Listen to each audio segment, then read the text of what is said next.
exfuncionarios del Estado, entre ellos Carlos Bernal, expresidente del Comité para la Reconstrucción tras el terremoto del 2016. La Fiscalía lo acusa de haber direccionado millonarios contratos en medio de la tragedia, priorizando proyectos cuestionados y beneficiando a empresas cercanas.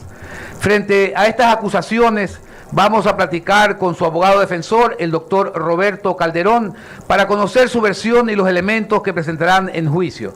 Bienvenido a Punto de Orden, doctor. Le saluda Juan Javier Benedetti. ¿Cuál fue en concreto la participación de Carlos Bernal en la selección de los 11 proyectos priorizados por el Comité de Reconstrucción que, según la Fiscalía, no respondían a necesidades urgentes del terremoto? ¿Tomó él la decisión, la avaló o simplemente las ejecutó? Buenos días, qué gusto estar aquí. Un saludo muy fuerte a toda la audiencia. Carlos Bernal, debemos empezar por acotar que no tenía voto dentro del comité. Y cuando se habla de que existían proyectos que no fueron debidamente señalados como prioritarios, primero debemos recordar que la Fiscalía no tiene la capacidad técnica o legal para determinar que una obra es necesaria o no luego de un terremoto. Uno de los proyectos cuestionados fue la remoción de escombros, y qué más importante considero yo, qué más prioritario que haber sacado inmediatamente a las víctimas que se encontraban bajo los escombros con problemas de respirar, casi muriendo. Así es que no se puede decir que eso no era un asunto prioritario. Lo curioso es que en esta audiencia no se presentó un ingeniero civil, un ingeniero en planificación urbana, en estructuras, en tránsito, en vialidad, por ejemplo, un ingeniero en demoliciones, rescate, manejo de desechos, tal vez un ingeniero en gestión de riesgos hubiese sido bueno, un ingeniero ambiental, sanitario, etcétera. Lo que se presentó de manera técnica es un geólogo, así es que creo que fue insuficiente la prueba en este sentido para que Fiscalía pueda calificar como innecesarias o como no prioritarias las obras. Y recalcando que Carlos Bernal no tuvo voto en el comité. Su facultad en el artículo 7 del decreto ejecutivo 1004 del 2016 no le permitía votar. Ahora, doctor Calderón, de ser declarado culpable, su defendido, el señor Bernal, enfrentaría una pena de 13 años de prisión y una reparación integral al Estado de cerca de 220 millones de dólares. ¿Está preparado para afrontar una condena de esa magnitud, tanto en lo personal como en lo económico? Bueno, en la parte penal, si es que hablamos de una sanción, la sanción debería recaer sobre quienes custodiaban los fondos públicos, sobre quienes custodiaban los dineros de reconstrucción. Podría ser tal vez extensible a quienes solicitaron al comité los proyectos cuestionados o quienes recibieron del Ministerio de Finanzas el dinero para los contratistas, pero no sobre quien realizó labores de coordinación. Lo que hizo Carlos Bernal es, pongamos un ejemplo sencillo, pasar de un bolsillo a otro de la misma persona. Así es que si pasa del Ministerio de Finanzas a los entes públicos contratantes, que son instituciones públicas, mal podríamos hablar que el Estado abusó de sí mismo. En lo que refiere ya al monto de reparación, las obras están construidas, las obras se encuentran brindando servicio público, así es que habría que preguntarnos si Carlos Bernal eventualmente es condenado y hipotéticamente tiene el dinero, los 225 millones para la reparación, y entrega al Estado, el Estado se estaría quedando con el dinero de la reparación, así como con las obras. Entonces sería un acto completamente ilegal y abusivo por parte de la Corte Nacional señalar este monto. Hay que tomar también en consideración que Fiscalía lo que hace es tomar una sumatoria de todos los proyectos y en esta sumatoria calcula los 225 millones, pero no considera que algunos de esos proyectos no han sido pagados en su totalidad. Todavía hay montos que están pendientes de cancelarse, así es que se constituiría también esto en un abuso que se cobre los 225 que todavía no han sido pagados en su totalidad.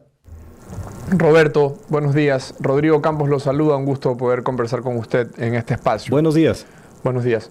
Uno de los puntos más sensibles del caso es el vínculo con la empresa Concrenor, que según la Fiscalía recibió contratos por 165 millones de dólares mientras mantenía lazos familiares con Carlos Bernal. ¿Cómo responde su defensa a este señalamiento que para muchos configura un presunto conflicto de intereses? Bueno, Les cuento un poco cómo fue la audiencia de juicio y quiero contarles que en ningún momento se presentó un solo contrato de institución pública alguna, ni tampoco de algún contratista del Estado que haya subcontratado a esta empresa. Así es que tenemos los abogados un aforismo que lo que no existe en el expediente no existe pues en la realidad jurídica.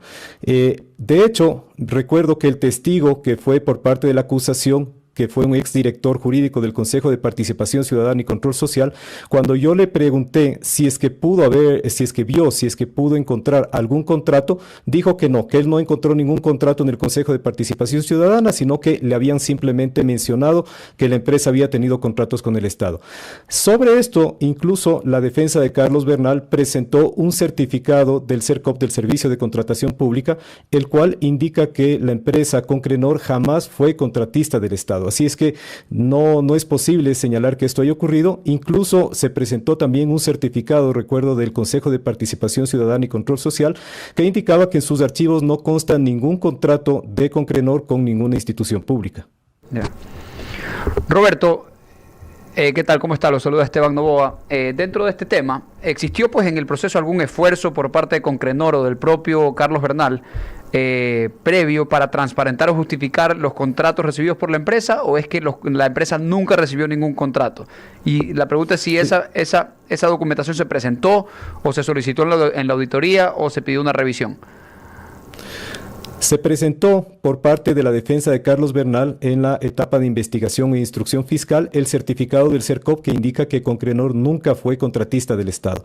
Es decir, que esto simplemente pues se lanzó como un rumor en la provincia de Manabí para tratar un poco de avivar el tema, avivar el caso, pero lo cierto es que no existen contratos con el Estado, con Concrenor, ni tampoco fue subcontratista. No tuvo un contrato con los contratistas del Estado. Lo importante es saber si, por ejemplo, se podría dudar que Carlos Bernal en algún momento direccionó contratos para que alguien contrate con Concrenor, y eso tampoco fue probado. No se presentó un testigo o un papel que diga pues que tuvo algún tipo de injerencia en la contratación. Recordemos que las funciones del secretario de Reconstrucción no le permiten elaborar pliegos contractuales, proyectos de contratos, participar en las etapas de contratación o las etapas de ejecución de obras. Así es que mal pudo él haber tenido algún tipo de injerencia.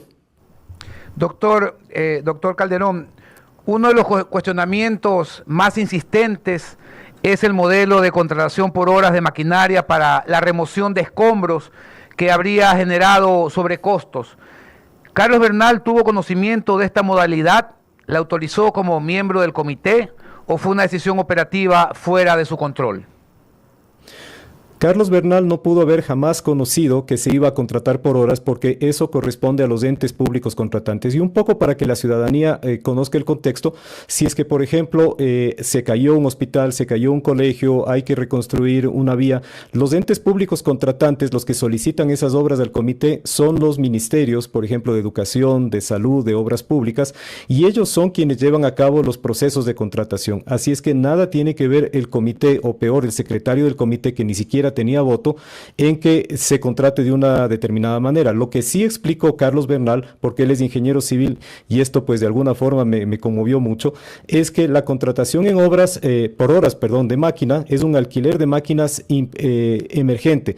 Es decir, que lo que se tiene que hacer es tener la maquinaria inmediata para poder sacar a las víctimas que están con problemas para respirar, para sobrevivir bajo los escombros, y que era imposible, él lo dijo no en su calidad de secretario, sino como un experto en obras civiles, que era imposible que se haga un cálculo de metros cúbicos para primero pues hacer el cálculo, luego hacer un proceso contractual y contratar, porque hasta eso se le morían las víctimas. Nadie tampoco quería meterse en un edificio que está a punto de colapsar para subir con un metro, hacer medidas y tomar pues un cálculo que para este tipo de contratación que sería por obra cierta. Entonces la contratación por horas, él me indica que es común en las obras que se contratan en el Estado normalmente, esto no implica ninguna rareza y obedece sobre todo a un criterio de inmediatez.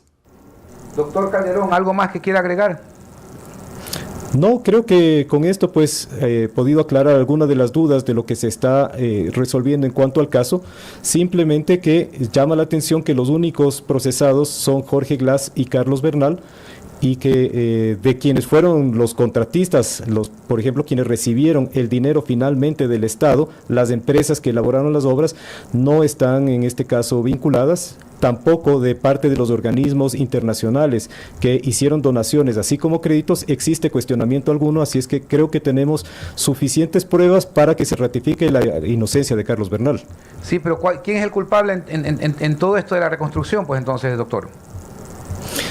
Creo que la responsabilidad sobre todo deberíamos enfocarla en los gobiernos que vinieron posterior a la función que tuvo Carlos Bernal, quienes también ocuparon los puestos en el comité, porque ellos tenían que darle continuidad a las obras. Tomemos en consideración que el Fondo de Reconstrucción todavía tiene presupuesto, todavía tiene dinero y existen obras que si están inconclusas, pues la responsabilidad tendríamos que dividirla en todos los que vinieron posteriormente. ¿Cuándo se dicta la sentencia, doctor? El día lunes esperamos el fallo. Lunes estaremos en la Corte Nacional. Muchísimas gracias. El caso sigue su curso en los tribunales, pero también en la opinión pública, donde se exige justicia para las víctimas del terremoto y transparencia total en el manejo de los recursos de emergencia. La defensa de Carlos Bernal sostiene que su rol ha sido sobredimensionado y que las decisiones fueron colegiadas. La última palabra la tendrá la justicia, pero como en toda tragedia mal gestionada, el juicio va más allá de los hechos. Pone en tela de juicio la ética con la que se administró el dolor de un país. Gracias, doctor Calderón. Bueno, alcanzar tus metas financieras este 2025 es posible. Haz que suceda con fiducia. Abre un fondo de inversión de forma fácil, rápida y segura y haz crecer tu dinero con la administradora número 1 del Ecuador.